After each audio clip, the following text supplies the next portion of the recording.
Greg and I recently took a trip to Seattle to record some music in an iconic recording studio, London Bridge Studio. And so we want to share that experience and what we learned in being there with you. But before we get into the details of what happened while we were there, we thought it might be helpful to share the story of why we were there, why Seattle, why this studio, and what our intentions were in the first place. So, for those of you who don't know, Greg is a lifelong musician who has played in multiple bands, and one of them did 2 arena tours opening for Shakira. And that's kind of where this all starts, is that 20 years ago, Greg, the band that you joined, had just wrapped up recording their album at London Bridge, and you hadn't joined the band yet. Yeah, so I joined the band right after the album was finished, and I got to hear all about it, how amazing it was recording there, and I saw the footage they recorded, and but just I missed the opportunity to record there, so it was kind of a bummer. But uh, legendary studio, legendary engineers and producers that work there, so just kind of a bucket list item. Like someday it would be nice to actually record out of that studio. So, And some of the albums that have come from that studio are. oh gosh, there's so many. Probably the most iconic signature is like the beginning, Alice in Chains albums, Pearl Jam, Soundgarden, Temple of the Dog, and even like years later, like Nickelback's Big Silver Side Up and Three Doors Down. And one of the bands that probably not many people have heard of, but it means something to me because in a cover band that I was in, we started off playing covers. Uh, we played this song called Kaylin, which was by a band Unwritten Law that recorded their album there with Jeff. So it just a lot of little full circle moments there. But Okay, so you join the band right after they finish recording the album there, and it becomes a bucket list item. Years later, you're in another band. oh, yes, so fast forward the tape years later. The other band I'm in, Introspect, records an album. We did that in Columbus, but we hired Jeff Ott to mix it, and actually the whole band went to Seattle to be there in person to do an in-person mixing session, and it just didn't work out personally where I could go, which was another bummer. So I missed the second opportunity to go to that studio, even though I was kind of sort of involved in those projects in some way or another. I just physically didn't get to go there. So So twice. strike two. So then, fast forward a couple of years ago, our family took a trip along the Pacific coast and we started our journey in Seattle. And we weren't there to record, we were just there to be tourists, but it was an opportunity to go tour the studio. And so you reached out, scheduled a tour, and we got to go inside the studio and at least see and experience what it looked like, felt like, to be in that space where all of those iconic albums were recorded and 2 times a band that you were a member of had been. And when we were there, it was, I don't even know what word I would use to describe it. We were there with our kids. It was magical. It was It like, was a religious experience because yeah, we toured the studio, and you got to see the room where Lane Staley and Eddie Vedder and Chris Cornell and so many other great singers stood in this 4x4 room, and that's literally where all those songs were sang. Or the drum room where you can hear that room in those albums. If you go back and listen to the drums in Pearl Jam 10, you can hear the room when that kick drum hits. And to stand in that same room, you're like, wow, this is amazing. And then also to discover that the piano, the grand piano that's in that studio, is the original grand piano that when you hear piano on those records, that was the piano that Black was written on. Pearl Jam Black was written on that piano. I mean, so it's just crazy to to think about it and to it's all of a sudden tangible, something that was magical when you were a child growing up, and then just like to see the instrument that played it, just phenomenal. Yeah. And so what else happened was the engineer that was giving us the studio tour played us the track and separated out the vocal track and the different tracks as they pieced them together for the final result. And we were both in tears listening to Eddie Vedder's dry vocal take Yeah. on Jeremy. Jeremy. Yeah. And I sat down and played the piano in that moment, and I'm not sure that either of us knew we would be back, but when we left we kind of looked at each other and we were like, we'll be back, like we need to Yeah. make this a priority. And so a new idea was born. So fast forward to just a few weeks ago, we had put the wheels in motion to make the trip to Seattle. And this time, instead of just touring the studio, we were prepared to record a couple of songs. And we decided very quickly, made a few phone calls, scheduled the studio time with Jeff Ott, the engineer and now owner and producer in the studio. He originally was working all those years back when Pay the Girl was there.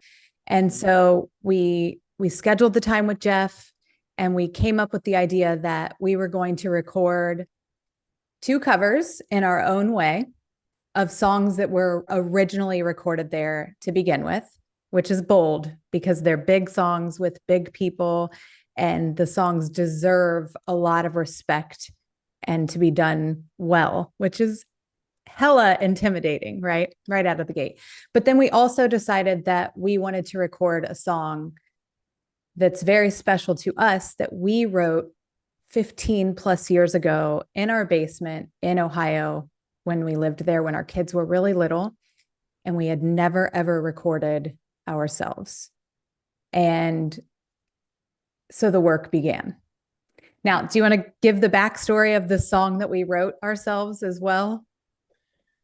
So the song is called Every You. It's like literally our one song that we've ever written together. I had a acoustic guitar, put it in drop D, and was just kind of playing back and forth. And you were just sitting there, and just like the words just kind of came to you, and you just wrote it. And I think we wrote it on a napkin or something, and it was just I had a all Sharpie. I remember I used a yeah Sharpie and maybe like the back of a notebook or something. It was just yeah definitely on the random and out fly. of nowhere. Yeah, Yep. and you are very can I say like pretty structured and rigid when it comes to being creative. Yeah. And so that was a moment for you to be exposing and vulnerable, 15 years ago, to like come out of your shell a little bit and write some lyrics, and they were good lyrics, and it was like, whoa, where is this coming from? So it was like a very special moment in time. And then we have never recorded the song, but a few years later, a friend of ours, Ian, was opening up for Breaking Benjamin, and we went to go see them. And after the show, we're hanging out, and I think we were at their hotel room or something. Someone had Hotel. an acoustic guitar, and I started playing it, and you sang it. And Ian was like, "Hey, I want to record that song," and we were like, "Oh yeah, sure, yeah," just whatever. People say all kinds of stuff. And then 3 to 6 months later, I was then touring with them. Like I was their That's drummer. right. Yep. So, I mean, after the Wait, I have touring to with them, interrupt you because the band was Leo. And because it's deeper, like it just goes a little bit deeper, and it's worth talking about as we're discussing how this all laid out. So the band Leo was the band that Ian was the lead singer of.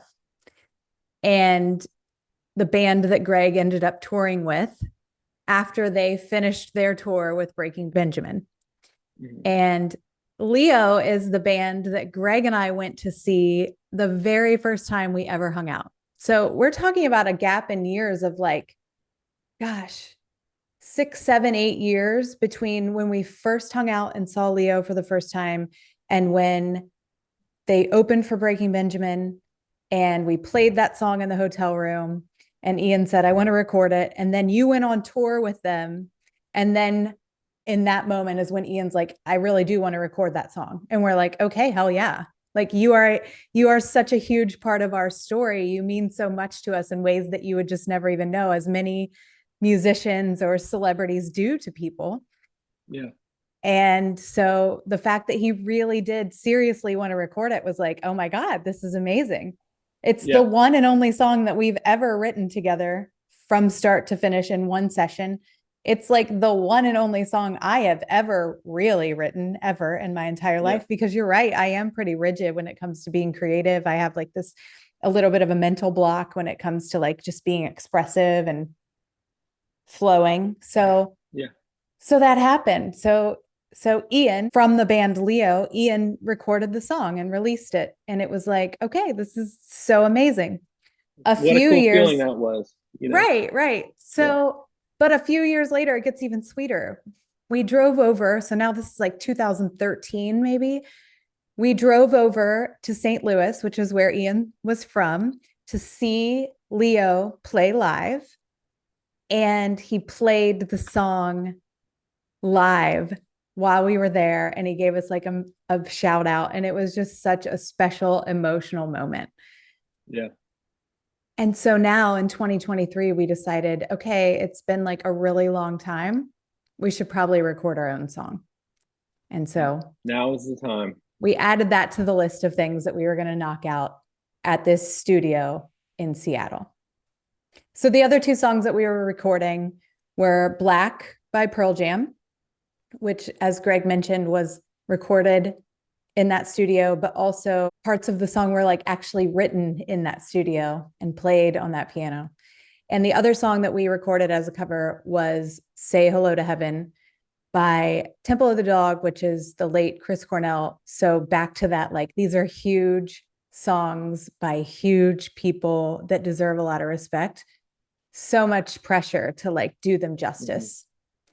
So we plan it, we start preparing, and panic, at least for me, panic sets in. And I am a neurotic mess because it's like also in addition to everything else that we have going on, right? So we run a mortgage company, we're the parents of two teenagers, we do this podcast, I'm writing a book, you are producing music with other people. Like there's just a lot going on. It's all hell yes. But like then there's Yeah. also this like really big moment coming up that like we're spending money and time and flying across the country to do. We better have our asses prepared. And I'm like, oh my God, I don't know what to do. I don't know how to do this. And that came off in a lot of cases as like anger at you because I would freak out while we were trying to figure out the arrangements of these songs. When you lay it all out like that, there's a lot happening on a daily basis in the Braun household. It kind of crescendoed like the night before we left. You're like, I don't even want to go. I don't even want to go. Let's just not. Well, I remember a week before we left, we finally got Ian on the phone because up to about a Oh, yeah, week yeah. before we left, we couldn't figure out the chords to our own song. We were like, we wrote this 15 years ago. You thought it was one thing. I thought it was the other. I'm trying to play in a piano and I'm mad at you that you don't understand that that's It's different than guitar. And finally, so, I'm like, if Ian doesn't help us figure out these chords, we're going to butcher our own song that we wrote. So we get Ian on the phone and he like graciously got on a FaceTime call with us and like teaches us helped, how to play our song. yeah, like walked me through the Yeah. chords.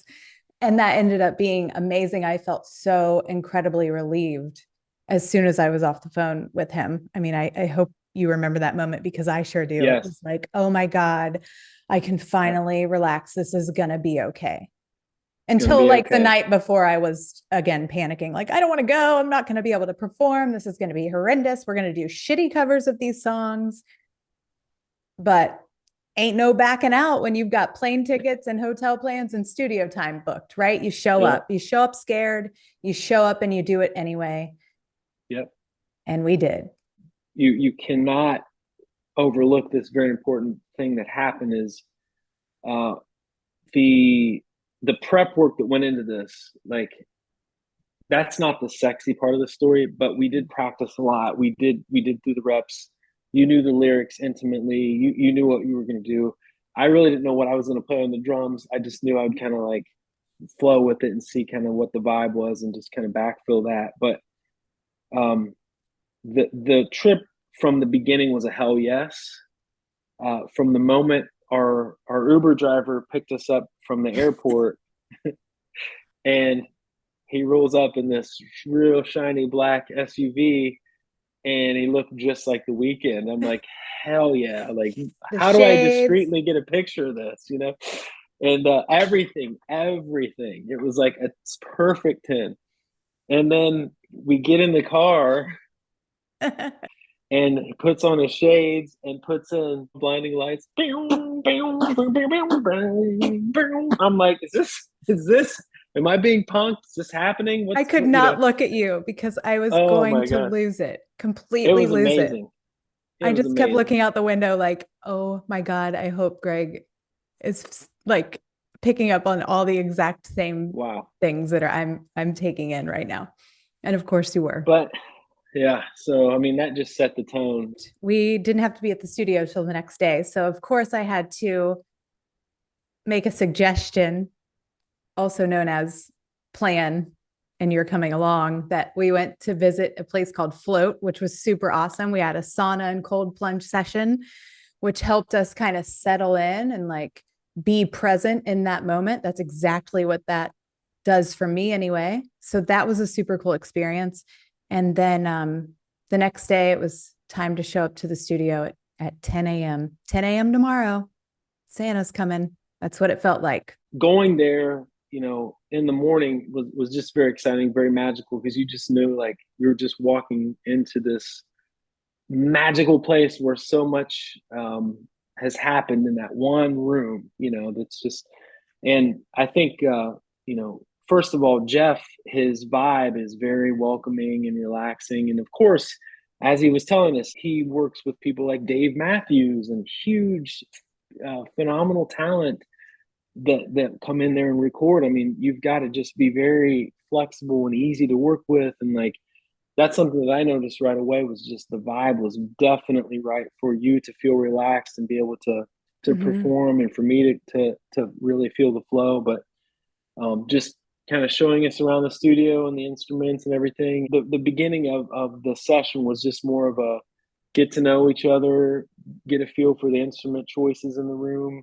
get everything kind of set up and mic'd. And then you were kind of, playing on the piano. I love that, he's like, hey, there's all the drums that you can use. Because the only thing I brought with me was my snare drum that I brought from Joe Morris years ago, um, because I wanted to record with that very special drum, that the Craviotto snare. So I brought that.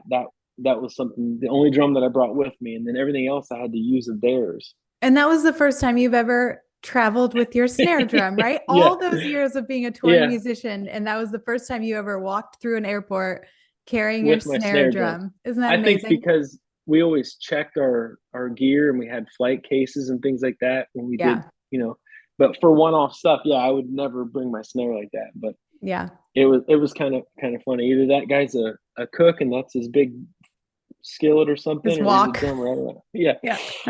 but just for him to say, hey, use those Ludwig drums. They have the big open sound. I'm like, perfect. That's kind of the vibe we wanted, was the big open. I want to hear the room when I hit that drum. We want to hear the room. We want to hear what this room sounds like. Mm-hmm. And everything's recorded to like a click track, to just so we're all kind of on the same tempo. And once we get that kind of set, and all right, this is the vibe of the song, and you played the piano through, it's like, okay, it sounds amazing when you're sitting in the control room and you can hear everything coming through the Neve board. I mean, it's mixed perfectly. But the moment it got real was when you started singing, because I've always believed that you can have a great song but weak vocals, and it's not going to be a great song. But you can have a somewhat okay song and amazing vocals, and you're going to have a great track. The vocals make it. And I feel like once you started singing, I mean, he got serious, and that's when like the vibe was starting to come together. Like it was really starting to gel when your voice came through the speaker. So that was like a proud moment for me. I'm like, I know what you're bringing to the party. So, it was exciting for that moment to happen. Like, okay, here we are, Seattle. Yeah, we're Hammy here. here, you know? So, for those of you who don't know, and many of you don't, growing up, I'm a classically trained piano player and always have been a singer. And the way that I knew how to do music my entire life was recital ready. So you learn a piece and you learn it perfectly and you play it perfectly and you've done your job. And as a singer, you learn your piece, you sing your piece, you sing it perfectly, and you've done your job. If at the end of that piece, no one wants to break the moment, no one wants to break the emotion, but it all had to be perfect too. Like that's just how I have functioned as a musician, way differently than you. To the point where, like, when we've tried to play music together in the past, it doesn't work very long because I can't just jam. Like, what do you mean just play a G and a D? That it has to be more than that. Like, I need to know what I'm playing before I sit down to do it. And to piggyback off of what you said, when we first arrived, being in that space was overwhelming. And I was very tense because I had never done what I was about to do ever in my entire life, ever. You've recorded in studios. You are definitely way more free about the way that you play your instrument and about the way that you write music.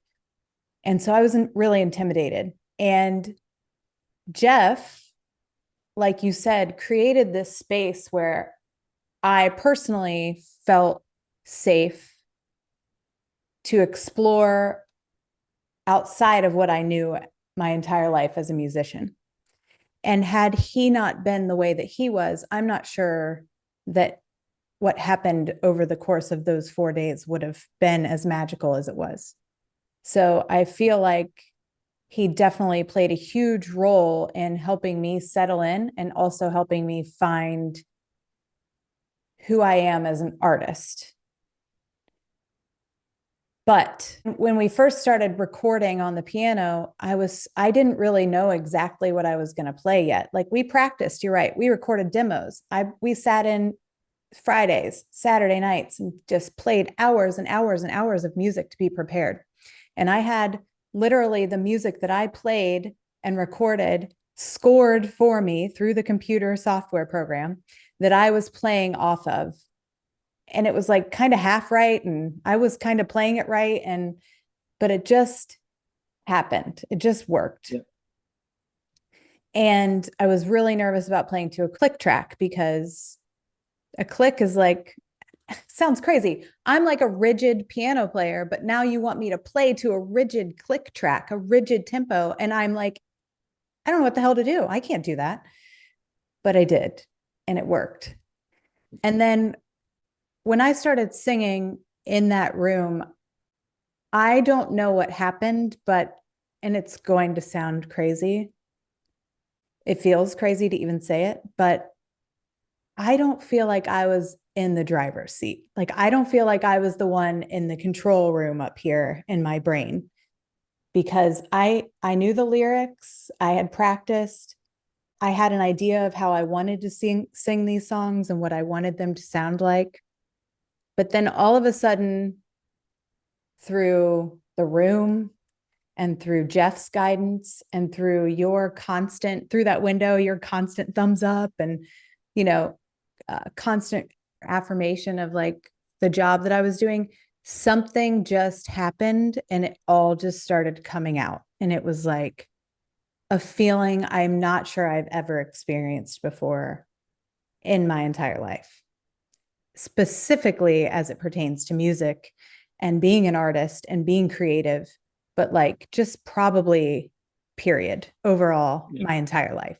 It definitely sounds corny to say, and I mean, it just doesn't even seem real. But I was there, and I know what you're talking about. And you hit this flow state where it was all emotion, it was all coming out. Even Jeff at one point brought you clean tissues, because you're. But the cool thing about it is he captured it, Mm-hmm. and it was like coming from my seat where I've spent the last few years. No one probably knows how much, it's embarrassing to say, but I'm recording in my home studio all the time, like all the time. And it's all me, and I have to do everything. And it was just such a weird experience to sit there and watch Jeff capture that. And I love that because he would be like, ah, got okay, we got that one out of the way. Us give it another shot, you know? Yeah. And he'd give it a shot, I'd be like, what do you think? That was okay. Cool, you know, or you know, and it was Cool. just like, but when you got the right take, it was right. We all knew it because it was like everyone kind of had a tear in their eye. Like you could just feel it was right, you know, and it just Mhm. and that was the thing that I noticed in working, you know, with him and being there in the room is like it's all about getting the right take and the right vibe, and it's it can't be forced, you know, it's got to be right, you know. Yeah. Well, and I think that is what was such a different experience for me personally was that a lot of times things do feel forced when you're trying to perform to a certain level, or you have an immense amount of pressure that you put on yourself to do things right, or everybody wants to perform to the best of their ability, but sometimes you limit yourself in what that ability actually is by being rigid or judgmental of what you're actually trying to do. And Yeah, so kind of removing all of that and feeling safe and having almost the permission from the two of you to do so was quite a life-changing experience for me. And I think that that's where the magic happens, is when that layer gets removed, the art can actually like take its real form. yeah, And so not being in control was a really weird feeling, but I think probably what makes it so beautiful, yeah. For you, I think I have a couple of questions for you, but I think like first I want to say you're right. You didn't really know what you were going to play on the drums when you got there. And I actually felt really bad about that. And as you first started your session the second day, I felt like, oh my God, this entire time it's been so much about how am I going to do? I was in this self absorbed fear space of like, I'm going to screw this up. I've never done this before. Me, that it was never really about you and how are you feeling about this? And like, what are you going to play and how comfortable are you in this space? It was just almost like assumed because it's what you have always done and you have been in this situation before. So I think you did an amazing job going in there. And like, if you were nervous or tense or stressed out about it, it didn't show and you immediately like settled in. But just like me, there were times when he'd be like, cool, okay, can you play that a little lighter? Or what did he say? Less bombastic Less drums. bombastic and Yeah. maybe a little less brass, Yeah. meaning less cymbals. Yeah, the less cymbals was definitely coming from my end too. It was like, Yeah, can you lay off the hi-hat, please? But like not in a judgmental way, but just more like let's we're creating something different here than like a shitty cover, than just a yeah, rock and roll straight rhythm. And you were just so agile and so open in that moment that like you just kept resetting and going yeah. after it. And like I have watched you play drums. I fell in love with you watching you play drums. And I have watched you play drums for 20 years in so many different settings. And I have never seen you move your body and play drums in the way that you played behind that kit in front of that brick wall in that room ever. It was magic. So that's my question for you is like, what do you think made this experience so different for you than any other time that you've been in a studio setting or that you've been behind the kit? Well, thank you for all that. Uh, I just I just passionately, it's literally, if there's one thing that I love to do and that I feel my total chi and my life energy, it's playing drums. I mean, it's just natural for me. I've always done it, so I just love it. But I just looked at this as more of, even though this was your project and my project, it's our thing we're doing together. I almost looked at this as like I'm supporting role. As a drummer, you're a supporting role to the band and the melody, and you're like really holding it together and supporting it. And like I just wanted to be able to show up and almost like I was a hired musician to come in and like, what do you need me to do? No ego, almost like this isn't my project, but what's the best thing I can do to make this the best song, the best, end result here. I guess trying to be eagerless about it and not like, I'm really excited to play all this fancy shit. For example, like in one of the songs during the verse, I'm just playing like this very, very simple kind of a snare thing. And I said it out loud. I'm like, I can't believe I flew all the way across the country, brought my snare with me, put new heads on the top and bottom so I could come here and just play a little tut, tut, tut, tut, tut. But that's what the song needed.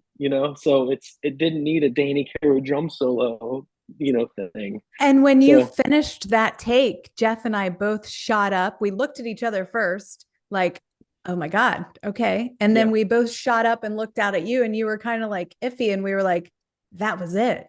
That yeah, was that was amazing.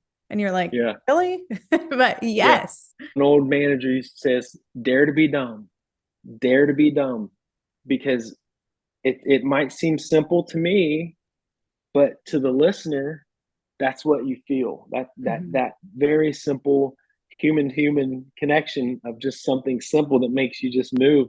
That's what it needed. So That's right. um, so I guess I on purpose showed up to this. How can I be of service to the songs? And you did too. I mean, like it was all in effort to like, let's make the best songs we can, capture the emotion of the room, the energy of the room and everything. And I feel like that's kind of how it all happened. I know it sounds corny and cliche, but like it just came together that way in a way that I just didn't even expect. Like even Jeff said it, they went somewhere. And in our original song, we demoed that out as almost, I hate to say the word sterile, but as sterile as you can be. Like here's all the parts. We just kind of stripped Yeah. them out, put them on tape, and I mixed them and just like here it is. And there wasn't a lot of life in it. It And I was feel like hurried and stressed yeah, out and like, here, just this is what the song is like at that it point. wasn't yeah. And I feel like what we captured there was the emotion of it, and it was just amazing that it was captured. Mhm. So we went there with the intention of recording two versions of those three songs. We left recording two versions of those three songs. But what I didn't anticipate was what would happen in between. And so before I talk about what my experience was with that, I'm interested to hear how the 4 days that we were in that studio were different than what you anticipated you would come away with. Like, what did you go in thinking would happen, and what did you leave feeling? Because I feel like that's probably the best way to maybe articulate. Went in thinking with a plan, came out feeling. What happened for you? I would say for me, when COVID hit and I had a big self-reflective moment of like, oh my God, I haven't been doing music and I need to do music. I mean, because life could have been over. I could have caught this thing and died, and then I didn't. So it just something happened for me inside. And at that moment, I got into recording music and creating music at home. Like that was just the thing. And I've been learning a lot about music production. I respect the game and I respect the people that have made so many great records through the years, and the hours and the time and the thought and the carefulness that goes into creating the vibe, the sound. So that whole experience for me, I've been following so many different people online, and it seems like there's a music dreams business, and then there's an actual music business. And it's easy to see the music dreams business, the fantasy of it. And at the end of the day, what there's rules that I have to follow, and it can be very convoluted. And it's like, am I doing this right or wrong? And for me, I was excited to not only work in that studio and record drums, but also to see how Jeff worked and see Mhm. how he captured vibe and energy. And so it was kind of like I got to go hang out with somebody for 4 days, like a mentorship, Yeah. uh, go with your dad to work day kind of a thing. You know, that's how it felt for me. So I was Yeah. sitting there in the chair, like watching over his shoulder, like trying not to be annoying. I didn't ask too many questions, but you know, taking lots of mental notes. But like I just for me a great experience to see that he operates kind of like I do, where there are no rules. It's whatever fits the song, whatever. I'm like, do you put the vocals right down the middle? He's like, depends. I mean, there were so many little things that it's like you think are the hard and fast rules, and this applies to life or whatever. But when someone like that gives you permission to be, I can call her outside of the lines, and that's okay. Thank you, sir. You know Mhm. that's so he gave me permission in a lot of creative areas.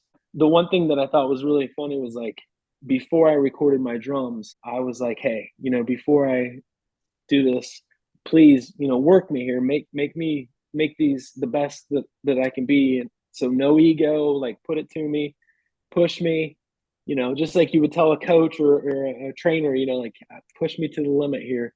You know, pretend I'm, you know, a professional drummer like a Matt Chamber or something, like push me to the limit. And he looked at me, he's like, I wouldn't have to tell Matt Chamber what to play. I'm like, okay, okay, so it's Okay. on me. Yep. Yep. So I don't know. I just feel like because Matt Chamberlain played on the Pay the Girl album, and Matt Chamberlain's like a you know household name, you know, for us around here. Like he's currently on tour with what's her name, Brandy Carlisle. Brandy Carlisle. Just saw him play on Saturday Night Live. So there's just so many crossroads to that man. Yeah. But it was quite an experience, just on many different levels for me to you know be in the room, work with Jeff, and then also to like experience as a producer hat, you know, what it looks like, how he approaches everything. So Hmm. I came away from it shell shocked and just like, what was that? Hmm. You know, magical Well, experience. and for context, we were literally in that studio from the time we arrived at 10ish or noonish, depending on the day, for 10, 12 hours straight, working, barely eating. Hey, have you been outside yet? Like, hey, did you eat anything yet? Do you need some tea? Like, I have to go nervous pee again for the 30th time today, like literally almost like lock in. And so to come out of any situation where you work like that, you'd be like, whoa, what was that? But I just think that what happened inside of that space was so amazing that time flew by. It was like a time capsule. And Mm-hmm. I didn't, I didn't, I know, I'm sure you feel the same way. And through our conversation, I kind of know you did, but like, I didn't really have a choice but to feel any other way than like, what was that? You know, like Yeah, what just happened? So, yeah, and like, for me, the experience was something completely different because I was not going into this with that self taught producer hat on of like, I want to use this as a learning experience. I was going into this from a much different angle. And aside from, you know, what we were able to accomplish with recording the actual songs, I think my biggest takeaway was that I felt more free from that experience than I think I've ever felt in my entire life. Because all of that rigid narrative that I have spoken to myself, I'm 40 years old. So from the time I started playing piano and taking piano lessons at probably 5 or 6, in the way that I was taught all the way up to now, to 2 weeks ago or 3 weeks ago, that narrative was just completely scratched out. And this new, free, emotionally driven, color outside of the lines with complete support and validation took its place.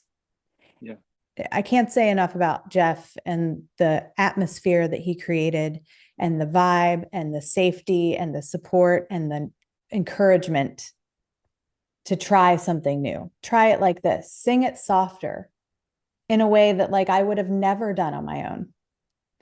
But I also felt seen by you in a way that after being together for 20 years, I have never felt seen by you.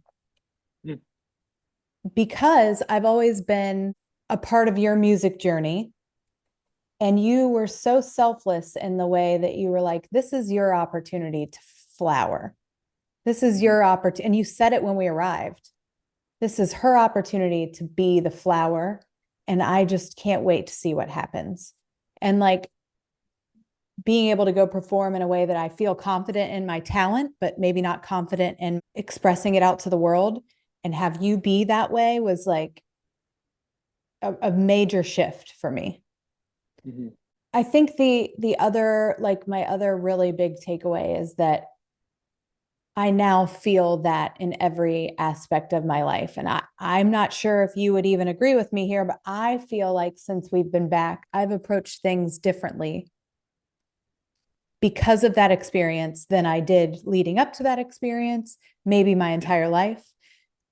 Even our MMA training, I feel so much more free and fluid because I'm not afraid of doing it wrong. There like really is no wrong. Jeff's Mm-hmm. wife, we had the honor and privilege of having breakfast with Jeff and his wife on our last day, and she came and spent some time in the studio with us on the last day, which was a really intimate session, and it was really cool for her to be there, and the vibe was cool. But she said when we left, "Thank you for sharing your art with me," and it like hit me like a ton of bricks. It was said in such a way that like the most beautiful way in the world. No one has ever said something like that to me. You know, Yeah. great job. Thank you for doing that. All those things, but not thank you for sharing your art with me. It was like, oh my God. It was Yeah. so intimate and personal. And I feel like that changed me. And now even kickboxing feels different. Parenting feels different. Yeah. And I feel like that's what this experience and why sharing it from start to finish, that's what this is all about, right? We talk about it all the time. Do things that scare you, live your life, make decisions about your life that set you on fire, stop doing what you think you should be doing and do what you want. And this is a great example of that. And it's not to stroke our egos, it's to hopefully inspire someone, because I was scared as hell, I was rigid as hell, and I am a completely different person on the other side of that. We don't even have the songs yet. I haven't even ever heard what happened. We, It yeah, didn't, we don't it even almost have the doesn't even matter. yeah. And that's what's so mind blowing about it is it was so emotionally charged of a weekend that he's like, "Can I have your hard drive?" He put all the tracks on my hard drive and was like, took us to the airport and we left. And I'm like, I don't even care that they're on my hard drive. Like, I don't even. It was all about what we did there. It's crazy. It's crazy. But Yep. he's going to mix them, and he's going to send us the mixes. We'll review them, make sure everything's good, and then they'll get mastered. And then we'll release them, on Spotify. But we're not even there yet. We don't even have that. We're already just like it doesn't even matter. It was the experience. It was the Masogi experience that has just completely changed everything for us. And it just sounds so hokey to say it, but it has totally. And that's what a misogi is all about. So a misogi is I guess by definition something that you decide to do that you basically have like a 50% chance of failing at. It's something that scares you just enough, but is like a life altering thing for you to participate in. And I have done that in athletic endeavors, but never in this space. And we didn't really go into this with that really being the intention, but we definitely came out of it with a misogi like feeling, because I don't think I'm ever going to feel the same or be the same person I was before I flew to Seattle in 2023 to go to London Bridge Studios. I feel like you feel the same way. Yeah. Yep. It was the experience, and it's definitely changes your whole perspective and your gratitude for life and the opportunity to be able to do it. And just, you can't take any of that for granted. And, all the paths that led to that moment of, when we do get those songs back and we get to hear what our song that we wrote 15 years ago, like you just actually get to hear it, it'll be pretty magical. So, And so I'll wrap this up with a question to you about how or why you would encourage someone to do the same type of thing, whether it be something at home in their own backyard or some big fly across the country type of event. I don't think it really matters where you are. It's really what you're doing and the intention behind it. But like, why or how would you encourage someone to do the same, to make it a priority? I think it's definitely got to be a priority. I think once a year, you've got to do something. And, we've learned from Jesse, put it on the calendar. He's And talking about Jesse Itzler, yeah, who is my mentor and who runs a calendar club and a program called Build Your Life Resume, where it's literally about building out a life resume instead of a work resume. Life-changing experience for me, and much of this and a lot of the decisions that I've made over the last couple of years has come from that program and the influence there through Jesse. But go on, I'm sorry. I just figured I need to give props where they're due when we talk about stuff like this. it's amazing how one person, him and Sarah, can be such an impact. And I've seen it on your life and my life. I mean, it's just nuts. Mm-hmm. But I mean, I feel like the point of it is do something for yourself that's big and scary and something that's going to push you past the normalness of life. Because, like Fight Club said it best, I mean, you're just like, you're going through the motions, and otherwise decades go by and you're like, what the hell? So pick something, whether it's a 5K, a marathon, 29029, whatever, or go record somewhere or do something just for you that's going to push you. And I feel like you just learn a lot about yourself on that journey. That's the whole point of it. At least for me, what I get out of it is I get to see what I'm made of, where my fears lie. And also, we all have crippling self-doubt. It's just part of being a human being. And I feel like when you do something big and scary and you go and you accomplish it, it just does something to the psychology of like yourself. My self-talk is different now that we got back from Seattle.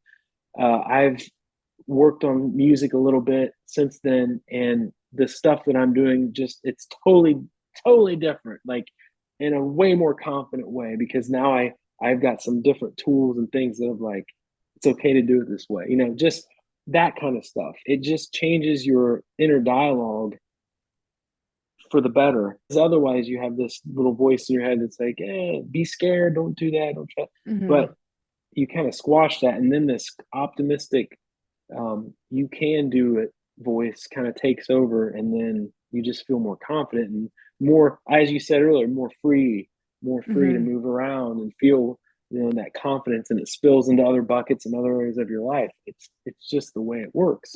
So yes, once a year, please At do it, least. because it's definitely life changing. And the bottom line is that you just have to start. Like, you just have to pick something, decide, and do it. Yeah. Just go.